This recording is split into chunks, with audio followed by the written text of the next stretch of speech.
बचने का तरीका है और वो है भगवान का नाम। भगवान भी नहीं है, ध्यान दीजिए, भगवान भी नहीं बचा सकते हैं, भगवान का नाम बचाएगा।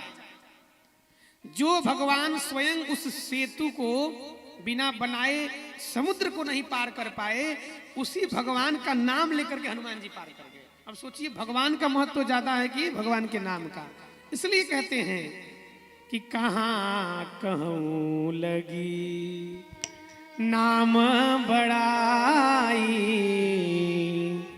राम न सकई नाम गुण पाई। भगवान खुद नहीं जानते हैं कि मेरे नाम का कितना महत्व है। जब कुछ गलत होता है तो हम लोग क्या कहते हैं कि हमारा नाम खराब हो जाएगा, हम खराब बिल्डिंग बनाएंगे तो हमारा नाम खराब हो जाएगा। हम नहीं खराब होंगे, हमारा नाम खराब होगा। तो इससे क्या सिद्ध हो रहा है कि हमसे ज्यादा कीमत हमारे नाम का है। तो भगवान से ज्यादा कीमत भगवान के नाम का है, क्योंकि नामी को रहता है सदा की नाम न हो बदनाम, हरि से बड़ा हरि का नाम। तो उस नाम में इतना प्रभाव है कि उस पत्थर पर को जब स्वयं भगवान फेंकते थे तो वह पत्थर डूब जाता था, पर वही पत्थर के ऊपर जब भगवान का नाम लिखा गया तो पत्थर नहीं डूबा। वो तैरते तैरते भी डूब गए जिनको खुद पर गुमान था, वो डूब डूब करके भी उबर गए जिन पर तू मेहरबान था। भगवान की कृपा जिसके ऊपर होती है उसे ही केवल काल बचा सकता है। और यहां तो कंस भगवान से बैर कर बैठा है, इसलिए जब लिखा है उसको कोई नहीं मिटा सकता है। एक बार यमराज यमदूतों को भेजे तो कोई यमदूत आया, किसी पापी को लेकर जाना था। आया तो मनुष्य बहुत चालाक प्राणी है, मनुष्य से देवता भी हार जाते हैं, इसके अनंत कथाएं पड़ी हुई हैं। तो जब आया तो बोला कि अब तुम्हारे चलने का समय हो गया है। तो व्यक्ति बहुत चालाक था, वो सोचा कि अब यमदूत हैं, ये लेकर जाएंगे ही। हम लोग क्या करते हैं, हर चीज का एक साधारण और संक्षिप्त रास्ता निकालते हैं कि इसका संक्षिप्त रास्ता क्या है। तो वो सोचा कि चलो इनको कुछ खिलाते पिलाते हैं। यमदूत को दिया चाय पीने के लिए और उसी में नशा की गोली डाल दिया। सुने होंगे, बहुत प्रसिद्ध दंत कथा है। तो अब नशा में जब चाय पी लिए और जब सोकर उठे तो कहे कि तो बड़ा अच्छा चाय था, इतना आनंद आया कि आराम से नींद आ गई। बोला यमराज ने कि चलो आज मैं इतना प्रसन्न हूं इस मृत्युलोक पर स्वयं आकर के कि आज तो तुम्हारा दिन अंतिम था, लिस्ट में तुम सबसे ऊपर थे। और इसके पहले वो चालाकी क्या किया था कि जब वो सो गए थे तो अपना नाम ऊपर से काट करके सबसे नीचे लिख दिया था। अब जैसे जगह यमराज कहे कि चलो आज मैं इतना प्रसन्न हूं, तुमने ऐसा चाय पिलाया है कि आज ऊपर से नहीं, आज नीचे से ही नाम प्रारंभ करेंगे। तो जब मरना होगा तो कोई बहाना बन जाएगा। आज कंस चिंतित हो गया और सोचा कि अब हम क्या करें।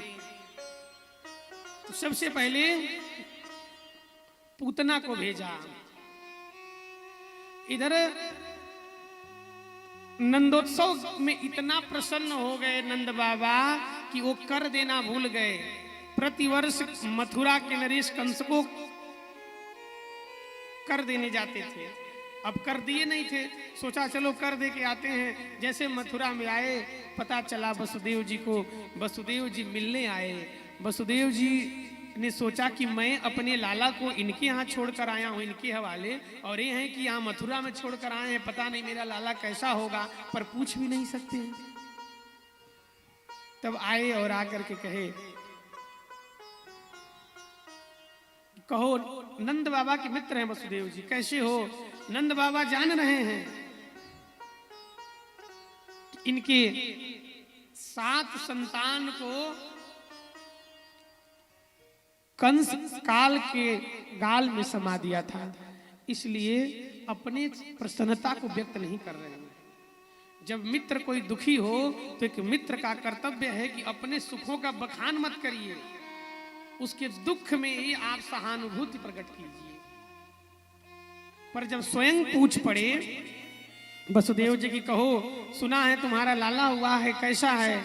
तब उन्हें याद आई और कहे नंद बाबा कि लाला तो हुआ है, पर मैंने सोचा कि तुम्हारा भी लाला हुआ और तुम्हारे सभी संतान को कंस ने मार दिया, इसलिए हम दुखी होकर के कहना नहीं चाहते थे।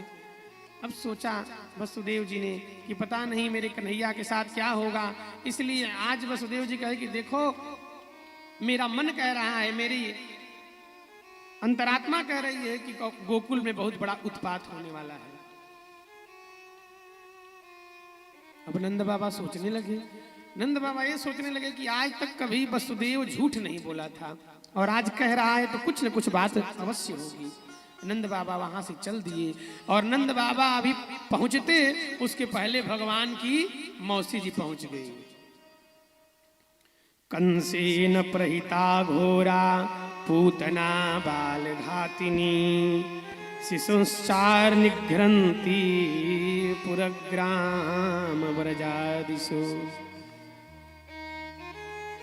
और वो दिव्य सुंदर स्वरूप बनाया पूतना ने कि जो देखे उस छवि को देखता रह जाए। गोप्य श्रियम दृष्टुमिवागतम पतिम, जैसे गोपियां कल्पना करती थी भगवान का, उस तरह से दिव्य सौंदर्य को बना लिया।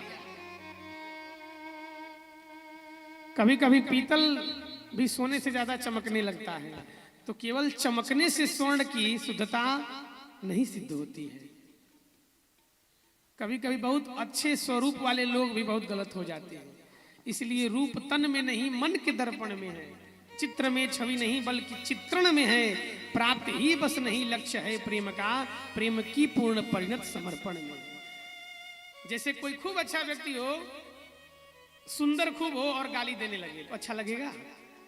अब कोई खूब सुंदर चित्र बनाया हो और चित्र बना दे कंस का या रावण का, तो कोई पूछेगा?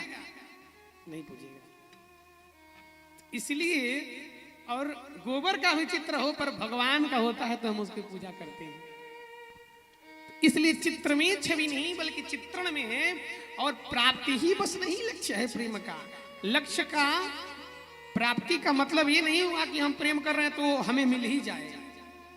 प्रेम तो समर्पण में है, प्रेम की पूर्ण परिणत समर्पण में है। हरे रंग का पान और सफेद रंग का चूना, लाल रंग का कत्था, ये सब जब अपने को त्याग देते हैं, अपने आप लेना तो विनिमय हो गया, बनियागिरी हो गया कि मैं दे रहा हूं तुम भी दो।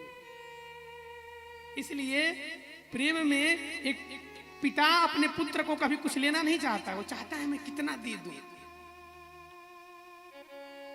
एक मां सोचती है कि मैं कुछ न खाऊं पर मैं अपने पुत्र को क्या खिला दूं।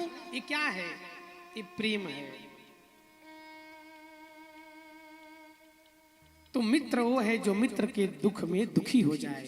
कल हमने बताया कि मित्र वही है जो आपके साथ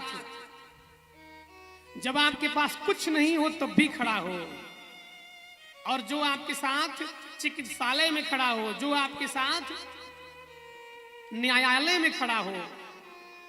चाणक्य कहते हैं वही सबसे अच्छा आपका मित्र है।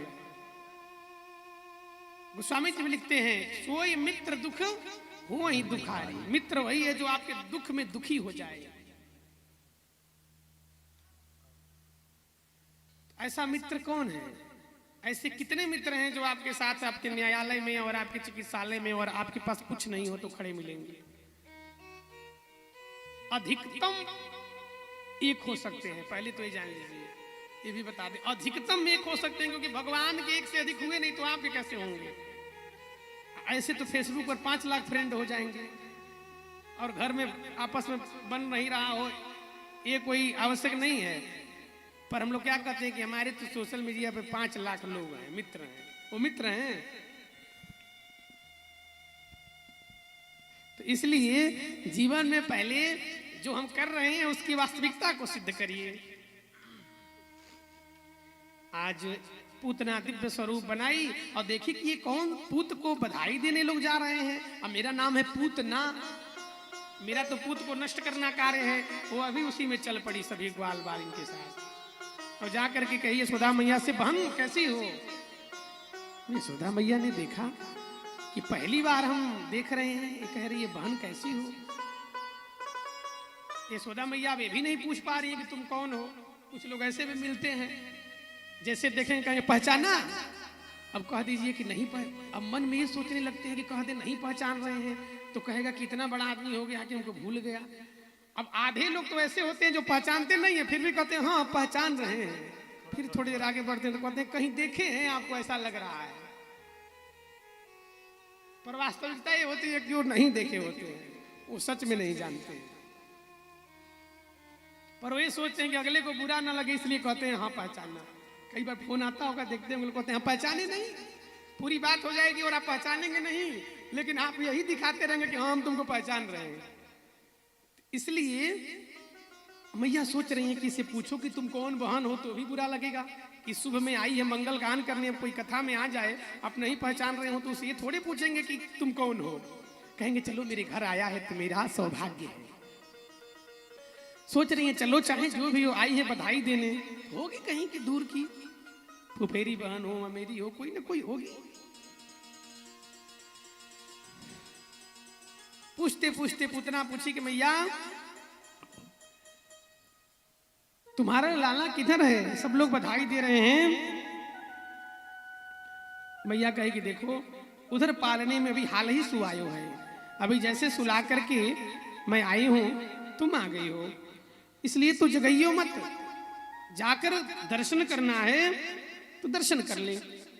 पूतना पालने की तरफ गई, भगवान पालने में बैठे बैठे समझ गए कि ये मौसी जी आ गई हैं, तो भगवान नेत्र को बंद कर लिए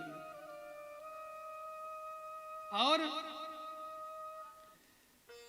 सामने गई, भगवान को गोद में ले लिया। और जैसे गोद में भगवान को लिया, लेकर के घर से बाहर गोकुल की सीमा पर लेकर चली गई। इधर यशोदा मैया को कुछ नहीं पता है, लेकर के सबसे पहले भगवान को अपना स्तनपान कराना चाहिए। भगवान नेत्र को बंद कर लिए। यहाँ भगवान के नेत्र को बंद करने के कई कारण संतों ने बताए हैं। विबुध्यताम बालकमारिका ग्रहम चराचरात्मा सनिमेले क्षण। यहाँ भगवान नेत्र को मानो इसलिए बंद कर लिए, कुछ संतों का ऐसा मत है कि भगवान ने सोचा कि आए हैं दुष्टों का संहार करने, और शुरुआत इन्हीं से कर रहे हैं तो पहले मंगलाचरण गणेश जी का कर लें आंख बंद करके, इसलिए आंख बंद कर लिया। कुछ लोग ऐसा संत मत अपना बताते हैं कि भगवान ने सोचा कि शायद हमारी दृष्टि